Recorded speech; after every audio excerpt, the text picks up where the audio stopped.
Welcome to icon news. నేను మీ పవన్ కృష్ణమూర్తి. రాజకీయ నాయకులు, సమాజంలో ఇన్ఫ్లుయెన్సర్స్ అనేటువంటి వాళ్ళు, సాహిత్యకారులు ఇట్లా చాలా మంది ఉంటారు. అలాగే వీళ్ళందరికీ కూడా జీవిత చరిత్రలు రాసుకునే వాళ్ళు, అంటే వాళ్ళకి నా ఎక్స్పీరియన్స్ ఏంటి అనేది ప్రజలతో పంచుకోవాలి అనేటువంటి వాళ్ళు కొంతమంది అయితే, లేదు ఇలాంటి మనుషుల గురించి తెలియాలి, ప్రపంచానికి సమాజానికి తెలియజెప్పాలి అనేటువంటి నాయకులు కానీ ఇన్ఫ్లుయెన్సర్స్ కానీ కొంతమంది ఉంటారు. సరే, ఇప్పుడు ఆంధ్రప్రదేశ్ ఎన్నికల గురించి మనం మాట్లాడుకుంటున్నాం కాబట్టి ఆంధ్రప్రదేశ్ లో ఉన్న ఒక ఇద్దరు నాయకుల గురించి మనం చర్చించుకుందాం. ఇందులో ఒక నాయకుడి గురించి ఏమో ప్రజలు ముక్త కంఠంతో లేదు నువ్వు రావాలి అని చెప్పి ఒక మ్యాండేట్ 151 సీట్ల మ్యాండేట్ ఇచ్చి 22 ఎంపీలను ఇచ్చి ఇంకేం లేదు ఈ మ్యాండేట్ భారతదేశంలో ఇంకెవరికి ఇవ్వలేదు నీకే ఇచ్చామని చెప్పి తీసుకెళ్లి కిరీటం నెత్తిన పెట్టారు, కుర్చీ మీద కూర్చోబెట్టారు. 14 ఏళ్ల పాటు ముఖ్యమంత్రిగా చేసి కేంద్రంలో ప్రభుత్వాల్ని నిర్ణయించి, రాష్ట్రపతుల్ని నిర్ణయించి, దేశంలో అనేక సంస్కరణలకి మాట్లాడితే ప్రపంచంలోనే అనేక సంస్కరణలకి తన విజన్ ని అద్దెకిచ్చి లేదా సూచించి చేసినటువంటి చంద్రబాబు నాయుడు గారి గురించి ప్రస్తుతం మాట్లాడుకునే వాళ్ళు అయితే కనిపించట్లేదు, కానీ పుస్తకాలు మాత్రం కోకొల్లలుగా రాస్తున్నారు. అందులో భాగంగా డీకోడింగ్ ద లీడర్ అని ఒక కొత్త పుస్తకం ఇటీవల కాలంలో రిలీజ్ అయింది, నా దగ్గరికి వచ్చింది. సో ఏంటి అసలు ఇద్దరి మధ్యలో ఉన్నటువంటి తేడా? ఒక ఆయనకేమో పుస్తకాలు ఎలా వస్తున్నాయి, ఇంకొకరికేమో వేరేలా ఉంది పరిస్థితి. మరి వీటన్నిటి గురించి senior political analyst Bezawada Venkatarao గారిని అడిగి తెలుసుకుందాం. నమస్కారం సార్. సార్, మొత్తం క్వశ్చన్ ముందే చెప్పేశారు. అంటే నాకు ఇక్కడ ఇదే డౌట్ సార్, ఎవరికన్నా చెప్పాలి చరిత్ర అనేది చెప్పుకోవాలి అనుకున్నప్పుడు ఫలానా పుస్తకం చదవండి, ఆయన గురించి తెలుస్తుంది, అందులో ఆయన గురించి పుస్తకాలు ఉంటాయి, లేదంటే ఈ విషయాలు ఉంటాయి, ఇది ఉంటాయని చెప్తారు. జగన్మోహన్ రెడ్డి గారి దగ్గరికి వచ్చేసరికి ఆంధ్రప్రదేశ్ లో రావాలి కావాలి అన్నారు, ఒక్క ఛాన్స్ అడిగేసరికి ఇచ్చేశారు, చాలా పెద్దది ఇచ్చేశారు. ఈ రోజు చూస్తేనేమో ఇన్ జనరల్ గా మన యూత్ ఏంటంటే అమ్మాయిలు కలబడి ఐ లవ్ యూ చెప్పడంలో ఉంటారంటే పెద్దవాళ్ళు తిడుతూ ఉంటారు. అదేదో విచిత్రం, జగన్మోహన్ రెడ్డి గారికి ఐ లవ్ యూ చెప్పేవాళ్ళు ఎక్కువైపోయారు, కానీ ఆయన ఏంటి అనేది చెప్పడానికి కనీసం మార్కెట్ లో ఒక పుస్తకం లేదు. వేరే చంద్రబాబు నాయుడు గారు ఆయన ముసలాడైపోయాడు, మనోడు వచ్చేసాడు, ఎదుగుతున్నాడు, ఆయనకి ఇప్పుడు ఐ లవ్ యూ చెప్తే బాగుండదు, కానీ ఆయన గురించి ఇంకా చెప్పాలి, ఇంకా ఏదో కొత్త విషయం చెప్పాలి అంటూ చాలా మంది నేటి యువ రచయితలు సైతం మా ఎక్స్పీరియన్స్ లో ఇది ఉంది అంటే ఇప్పుడు సీనియర్ జర్నలిస్టుల నుంచి కూడా ప్రతి ఒక్కళ్ళు ఒక్కొక్క పుస్తకం రాస్తున్నారు. ప్రతి దాంట్లోనూ కూడా పాత విషయాలు ఏముండట్లేదు, సరికొత్త విషయాలు ఉంటున్నాయి. ఏంటి డిఫరెన్స్ ఏంటి అసలు? ఎందుకు చంద్రబాబు నాయుడు గారు ద లీడర్ అన్నటువంటి ట్యాగ్ అర్హులయ్యారు? ఇప్పుడు ఒకటండి, చంద్రబాబు నాయుడు గారు ఒక విజన్ తో ఆయన అనుకున్నది 101% సక్సెస్ అయ్యాడు. 100 కాదు, 101% సక్సెస్ అయ్యాడు. కానీ ఆయన చేసిన పనులు చెప్పుకోవటంలో మాత్రం కొంచెం వెనకబడే ఉన్నారు. ఇప్పుడు మీరు అన్నారు, అందరూ ఎందుకు ఆయన జగన్మోహన్ రెడ్డిని ఐలో అని అన్నారు. ఏమంటే చంద్రబాబు నాయుడు గారిని అరెస్ట్ చేసి 53 రోజులు జైల్లో పెడితే ప్రపంచం మొత్తం చంద్రబాబు నాయుడు గారిని సపోర్ట్ చేసింది, ఐ లవ్ సిబిఎన్ అని మాట్లాడారండి. ఆయన రేంజ్ అది. జగన్మోహన్ రెడ్డి గారు ఆయన అరెస్ట్ చేసి ఆయన్ని ఇంటర్నేషనల్ ఫిగర్ కి తీసుకెళ్లారు. ప్రపంచ స్థాయిలో 170 దేశాల్లో ఆయన అరెస్ట్ సందర్భంగా నిరసన తెలియజేయనంటే అది చాలండి. జనరల్ గా ఎవరికన్నా చనిపోయిన తర్వాత ఆయన చేసిన మేలేంటో జనానికి తెలుస్తుంది, కానీ ఇక్కడ ఆయన అరెస్ట్ చేస్తేనే ఆయన కీర్తి ఏంటో ప్రజలకు తెలిసిందండి. చంద్రబాబు నాయుడు గారు ఎక్కడ యూపీలోనో లేకపోతే ఎక్కడ మహారాష్ట్రలో ఎక్కడో కనుక పుట్టుంటే ఈ దేశాన్ని 40 సంవత్సరాలు వెళ్ళేవాడండి ప్రధానమంత్రిగా. ఆయన ఆంధ్రప్రదేశ్లో పుట్టడం ఆయన దురదృష్టం, ఆయన ఆంధ్రప్రదేశ్లో పుట్టడం ఆంధ్ర ప్రజల జనం అదృష్టం. కాబట్టి ఆయన ఎంతసేపటికి నా రాష్ట్రం నా ప్రజలు అనేది తప్పితే ఆయనకి రెండోది ఆలోచించడండి. ఈ రాష్ట్రాన్ని బాగు చేయాలి, నేను శాశ్వతం కాదు, ఈ రాష్ట్రం శాశ్వతం, ఈ వ్యవస్థ శాశ్వతం, ఈ వ్యవస్థ నిర్మాణం శాశ్వతం అని ఆలోచించే వ్యక్తి చంద్రబాబు నాయుడు గారు. మీరు ఇప్పుడు విషయాలు చెప్తున్నారండి, మీరు కూడా గత విషయాలు కూడా తెలుసుకోవాలి. ఇప్పుడు చంద్రబాబు నాయుడు గారు 95లో ముఖ్యమంత్రిగా ఆఫీసర్స్ అందరినీ పిలిచి 2 కోట్ల ఉద్యోగాలు ఇవ్వాలి, దానికి ప్లాన్స్ రెడీ చేయండి అని అన్నారు. ఆ రోజు అందరూ ఆశ్చర్య వ్యక్తం చేశారు, అసలు ఏం మాట్లాడుతున్నారు ఈయన 2 కోట్ల ఉద్యోగాలు ఏంటని. 95 ఎస్, అది సత్యం.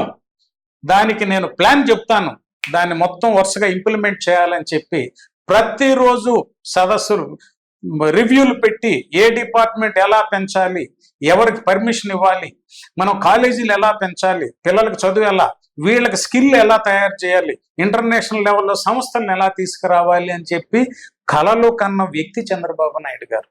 దాని ప్రతిరూపమేనండి. మీరు ఎందుకండి ఇవాళ కరెక్ట్ గా 99 జనవరిలో హైటెక్ సిటీకి నవంబర్లో శంకుస్థాపన జరిగింది. ఆ రోజు అందరు ఏమన్నారు, కంప్యూటర్లు కూడు పెడతాయా అని చెప్పి ఆయన ఎగతాళి చేశారు. ఇవాళ మరి అదే కంప్యూటర్లో కోట్లు వర్షం కురిపిస్తున్నాయి. ప్రపంచం మొత్తం దాదాపు లక్షల మంది పోయి కోట్లు సంపాదించుకుంటున్నారండి అదే కంప్యూటర్లు. ఇంకో 25 సంవత్సరాల తర్వాత ఏంటి అనేది చంద్రబాబు నాయుడు గారు ఇవాళ చెప్పే అంత గొప్ప మేధస్సు అండి ఆయనది. అందుకే ఆయన భవిష్యత్తులో ఇప్పుడెక్కడో ఎందుకండి, హైదరాబాద్ సిటీ పెరుగుతుంది, దీన్ని ఔటర్ రింగ్ రోడ్ అని అన్నారు. 198 కిలోమీటర్ల ఔటర్ రింగ్ రోడ్డుకి ఒక బ్లూ ప్రింట్ తయారు చేసిన రోజే ఔటర్ రింగ్ రోడ్డు వచ్చే ప్రాంతంలో 70 లక్షల కోట్ల రూపాయల సంపద విలువ పెరిగింది. అక్కడ ఉన్న ఆస్తి పనులు, వాళ్ళు ఎకరా కావచ్చు, 5 ఎకరాలు కావచ్చు, 4 ఎకరాలు కావచ్చు, ఇళ్ల స్థలం కావచ్చు, ఒక మ్యాగజైన్ లో ఆర్టికల్ రాశారండి. బ్లూ ప్రింట్ తయారైన రోజు 70 లక్షల కోట్ల రూపాయలు ఆస్తుల విలువ పెరిగినాయని. మరి ఎన్ని రోడ్లు వేసాడండి? దాదాపు 17 స్టేడియంలు కట్టారు. హైదరాబాద్ సిటీ విశ్వనగరం కావటానికి కారకుడు స్టేడియంలు కట్టారు, ఫ్లైఓవర్లు కట్టారు, ఊరు నిండా ఫ్లైఓవర్లు. సార్ కన్ఫ్యూజ్ అవుతారేమో ప్రజలు, ఇక్కడ క్లారిటీ ఇవ్వాలి. హైదరాబాద్ సిటీ పెరిగింది అంటే ఇక్కడ ఉన్నటువంటి పాలకులు చెప్పినట్టుగా నవాబు గారు కట్టించినటువంటి సిటీ కాదు పెరిగింది, పక్కన తొండలు కూడా గుడ్లు పెట్టినటువంటి ల్యాండ్ లో సిటీ పెరిగింది అనేది ఒకసారి క్లారిటీ ఇవ్వాలి. ఖచ్చితంగానండి. ఇప్పుడు ఆ రోజు తొండల గుడ్లు పెట్టే ప్రాంతం అని అన్నారు, అవన్నీ వాళ్ళ కోట్లు, ఎకరా 55-60 కోట్లకు కొనేయండి హైటెక్ ఈ సాఫ్ట్వేర్ వ్యవస్థ వలన. ఇప్పుడు మీకు ఎక్కడో ఎందుకంటే 2022-23 ఆర్థిక సంవత్సరంలో తెలంగాణ రాష్ట్రానికి 2,83,000 కోట్ల రూపాయలు తెలంగాణ రాష్ట్రం నుంచి సాఫ్ట్వేర్ ఎక్స్పోర్ట్స్ జరిగినాయి. ఇవాళ 2,800 కంపెనీలు సాఫ్ట్వేర్ కంపెనీలు ఉన్నాయి. 13 నుంచి 14 లక్షల మంది సాఫ్ట్వేర్ ఉద్యోగస్తులు హైదరాబాద్ లో ఉన్నారు. హైదరాబాద్ దేదీప్యమానంగా వెలిగిపోతుందంటే సాఫ్ట్వేర్ వ్యవస్థ పెరిగే కొంది హైదరాబాద్ సిటీ పెరుగుతుందండి. ఎక్కడెక్కడ అన్ని రాష్ట్రాల వాళ్ళు సెటిల్ అవుతున్నారు. అందుకే హైదరాబాద్ విశ్వనగరం అయింది. దానికి తగ్గట్టు అన్ని ఏర్పాట్లు చేశారు. ఇవాళ తీసుకుంటే ఇప్పుడు మీరు ఈ హైదరాబాద్ ఎయిర్పోర్టు గతంలో నాకు తెలిసి నేను ఒక ఇంటర్వ్యూలో చూశానండి, ఒక ఎయిర్పోర్ట్ అథారిటీ వాళ్ళది 300-250 ఫ్లైట్లు రోజు వచ్చిపోయాయి. ఈ హైటెక్ సిటీ అన్ని సిస్టమ్ అంతా పెరిగిన తర్వాత 650 ఫ్లైట్లు రోజు వచ్చేయిపోయాయి ఉన్నాయట. అంటే అంత పెరిగింది. ఇంటర్నేషనల్ లెవెల్ నుంచి అంతమంది హైదరాబాద్ వస్తున్నారు, పోతున్నారు. నాకు కరెక్ట్ గా ఫిగర్ లేదు. కోట్లల్లో ఈ విమానాల ద్వారా ప్రయాణం చేసిన రికార్డు హైదరాబాద్ అండి. ఆ స్థాయికి వెళ్ళిపోయింది. ఇవాళ హైదరాబాద్ తర్వాత ఆయన ఇండియా మొత్తం రోడ్లు కనెక్టివిటీ చేస్తే బాగుంటుందని ఒక ఆలోచనతోటి ఆ రోజు ఏంటంటే ఆయన ఏ ప్రపోజల్ పెట్టినా వాజ్పేయి గారు యాక్సెప్ట్ చేసేవారు. ఈయన వెళ్ళి ఇండియా మొత్తం 4 మూలలు కలుపుదామండి అని చెప్పి ఒక ప్రపోజల్తో పోతే 3 నెలలు వాజ్పేయి గారిని రోజు వెంటబడేవాడట. బాబు నువ్వు అడిగే బడ్జెట్ ఇప్పుడు పర్మిట్ చేయలేదయ్యా, నువ్వు అసలు ఏం అడుగుతున్నావు, నువ్వేమన్నా చిన్న ప్రాజెక్ట్ అడుగుతున్నావు అని చెప్పి ఆయన తప్పించుకు తిరిగేవాడట. ఈయన చెప్పింది ఒకటే, నేను చెప్పింది మీరు గనక ఆమోదిస్తే దాని మీద పెట్టే పెట్టుబడి 4 వీలర్స్ వెహికల్స్ ద్వారా కట్టే లైఫ్ ట్యాక్స్ 2 ఏళ్లలో వస్తుందని చెప్పి ఆయన కన్విన్స్ చేసి ఒక సంతకం పెట్టిస్తే ఆ సంతకం ఖరీదే $8,000 బిలియన్. 5,968 కిలోమీటర్లండి కాశ్మీర్ నుంచి కన్యాకుమారి వరకు ఇండియా మొత్తాన్ని కలిపారు. అదే స్వర్ణ చతుర్భుజి. 99లో ఆయన జనవరిలో వాజ్పేయి గారి చేత శంకుస్థాపన చేయించారు. అప్పుడు 4 లైన్స్, 2009 వచ్చేసరికి అదే 6 లైన్స్ అయి కంప్లీట్ అయింది. ఇవాళ ఏ ఊర్లో చూసినా అసలు ఇంటికి ఒక కారు, అసలు టౌన్లో అయితే ఒక్కొక్క ఇంట్లో 2 కార్లు. ఇప్పుడు ఎక్కడైనా మౌలిక వసతులు ఉంటే అన్ని ఏర్పడతాయి అంటాం. ఎక్కడ రోడ్డు వసతి ఉందో అక్కడికి వస్తారు, ఎక్కడ విమాన సౌకర్యాలు ఉన్నాయో అక్కడికి వస్తారు. హైదరాబాద్ ఇంటర్నేషనల్ ఎయిర్పోర్ట్ అయింది కాబట్టి ఇన్ని సంస్థలు వచ్చినాయి. అదే ఆంధ్రప్రదేశ్లో గన్నవరం కూడా ఇంటర్నేషనల్ ఎయిర్పోర్ట్ చేశారు కాబట్టి ట్రాఫిక్ పెరిగిపోయింది, చాలా సాఫ్ట్వేర్ కంపెనీలు వచ్చినాయి. ఆయన ఆంధ్రప్రదేశ్ విడిపోయిన తర్వాత దారుణమైన పరిస్థితి అండి. ఆర్థికంగా 16,500 కోట్ల లోటు బడ్జెట్, రాజధాని కట్టుకోవాలి, 24,000 యూనిట్ల పవర్ షార్టేజ్లో ఉంది. బస్సులో కూర్చొని రాష్ట్రాన్ని పరిపాలించాడు ఆయన. ఒక 200 మంది కూర్చొని ఒక మీటింగ్ పెట్టుకునే హాలు కూడా లేదు ప్రభుత్వాన్ని ఆ రోజుల్లో. ఆ స్థాయి నుంచి సంక్షేమ కార్యక్రమాలు ఏమీ ఆపలేదు. 202 అన్నా క్యాంటీన్లు పెట్టి ప్రతిరోజు 1,85,000 మందికి 5 రూపాయలకు అన్నం పెట్టిన మహానుభావుడు అండి. 58,000 కోట్ల రూపాయలు నీటిపారుదల రంగానికి ఖర్చు పెట్టారు. సంక్షేమ కార్యక్రమాలు ఏవి ఆపలేదు. 24,500 కోట్లు రైతులకు రుణమాఫీ చేశాడు. మరి అమరావతి నిర్మాణం ప్రారంభించారు.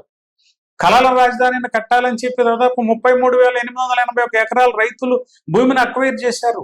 అది మామూలు విషయం కాదండి. ఇది ఒక ఎత్తు అయితే, పోలవరం ఒకటి పట్టిసీమను ఫాస్ట్గా 12 నెలల్లో కంప్లీట్ చేశారు. వెంటనే పోలవరానికి దిగిపోయారు. 72% కంప్లీట్ చేయటం అంటే అది మామూలు విషయం అండి.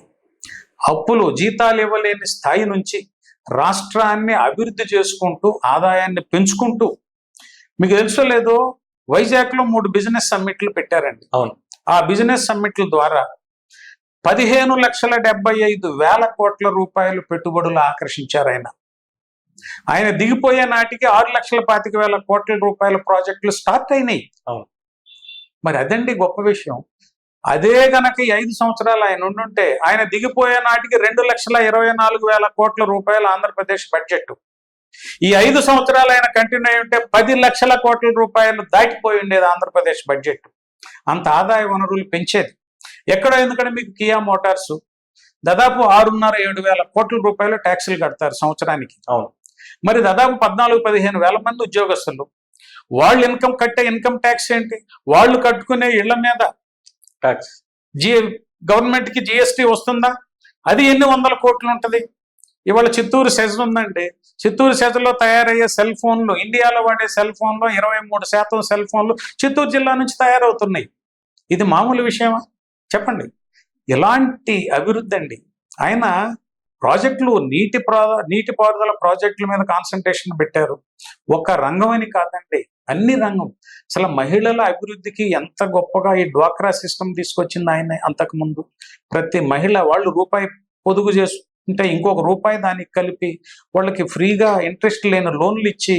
మహిళ అన్న దగ్గర ఒక చిన్న విషయం చెప్తాను సార్. అంటే చిన్నపిల్లని నేను చదువుకుంటున్నప్పుడు చాలా గొప్పగా చెప్పారు విషయాన్ని. నేను దాని తర్వాత మళ్ళీ ఏ రాజకీయ నాయకుడు, ఏ ముఖ్యమంత్రి గాని ప్రధానమంత్రి గాని చేసిన దాఖలా అయితే నేను చూడలేదు. ఈ మధ్య మనం గౌరవించుకున్నాం, ఒక గిరిజన మహిళను రాష్ట్రపతిని చేశామని చెప్పి రాజకీయంగా ఏదో మాట్లాడారు. నేను అది జెన్యున్ గా తీసుకోలేదు, రాజకీయంగా తీసుకున్నాను. కానీ ఒక మహిళా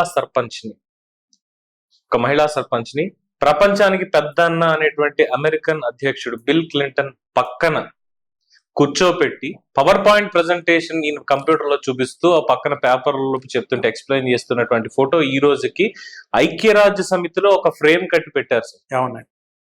అంటే మహిళా సాధికారత అనే దానికి ఒక నిర్వచనంగా, ఉమెన్ ఎంపవర్మెంట్ మీద భారతదేశంలో ఇంకా లీడర్ ఎవరన్నా చూపించారంట. అది గుర్తొచ్చింది మీరు చెప్తుంటే నాకు. వాస్తవం అండి. ఇవాళ మహిళలకి అద్భుతమైన గౌరవం ఎప్పుడు వచ్చిందంటే చంద్రబాబు నాయుడు గారు వచ్చిన తర్వాత. ఇప్పుడు మీకు బీసీ రిజర్వేషన్లు కానీ, మహిళా రిజర్వేషన్లు కానీ తెలుగుదేశం పార్టీ ప్రభుత్వంలో వచ్చినాయనండి ఇవన్నీ. ఇవాళ ఎంతో ఉన్నత పదవుల్లో మహిళలు ఉన్నారు, రాణిస్తున్నారు. కారణం ఏంటి? రిజర్వేషన్ సిస్టమ్ తీసుకొచ్చారు, ఎక్కడికక్కడ ఎంకరేజ్ చేశారు. ఇవాళ ఎమ్మెల్యేలుగా పోటీ చేస్తున్న ఎంతమంది లేరండి? మహిళా స్పీకర్. ఎస్. ఆ రోజు నుంచి ఈ రోజు దాకా మళ్ళీ నేను మహిళా స్పీకర్ చూడలేదు. వాస్తవం. అంత ప్రోత్సహించారండి ఆయన. అలాంటి వ్యక్తి, ఆయన లేని లోటు అనేది అంగుళంలో కనపడుతుందండి.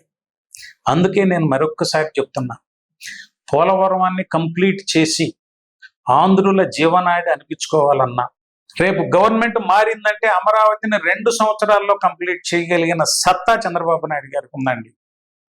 చాలా మంది అనుకుంటున్నారు రాష్ట్రం అంతా పాడైపోయింది, పెట్టుబడులు పెట్టడానికి ఎవరు వస్తారని.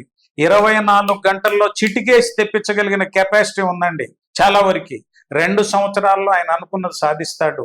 5 సంవత్సరాల్లో ఆయన నిర్మించాలనుకున్న ఒక గొప్ప రాజధానిని నిర్మిస్తాడు. ఈ రాష్ట్ర రూపురేఖలే మారుస్తాడండి. అలాంటి వ్యక్తి, ఆ వ్యక్తి అవసరం చాలా ఉంది. నేను ఈ సందర్భంగా ఆంధ్ర ప్రజానీకాన్ని కోరుతున్నా, గతంలో ఆయన చేసిన అచీవ్మెంట్స్ చూడండి, మరి ఇప్పటి వరకు ఉన్న ప్రభుత్వం ఏం చేసిందో చూడండి, 2 కంపేర్ చేసుకోండి. ఈ రాష్ట్రం డ్రగ్స్ మాఫియా నుంచి, ల్యాండ్ మాఫియా నుంచి, స్మగుల్డ్ మాఫియా నుంచి, లిక్కర్ మాఫియా నుంచి, ఈ ఆస్తులను దోచుకునే మాఫియా నుంచి మహిళలపై కాపాడాలంటే అఘాయిత్యాలు మహిళలపై ఎక్కడో ఎందుకండి 5 సంవత్సరాల్లో దాదాపు 37,000 మంది మహిళలు అదృశ్యమైన కేసులు ఉన్నాయి. 18 సంవత్సరాల వయసులోపు వాళ్ళు 7,000 పైచిలకు ఆడపిల్లలు అదృశ్యమైన కేసులు ఈ రాష్ట్రంలో ఉన్నాయండి. అది భయంకరం, నగ్న సత్యాలవి, బయట ప్రపంచం తలదించుకునేటువంటి సత్యాలండి అవి. అలాంటి దౌర్భాగ్య పరిస్థితిలో ఈ రాష్ట్రం ఉంది.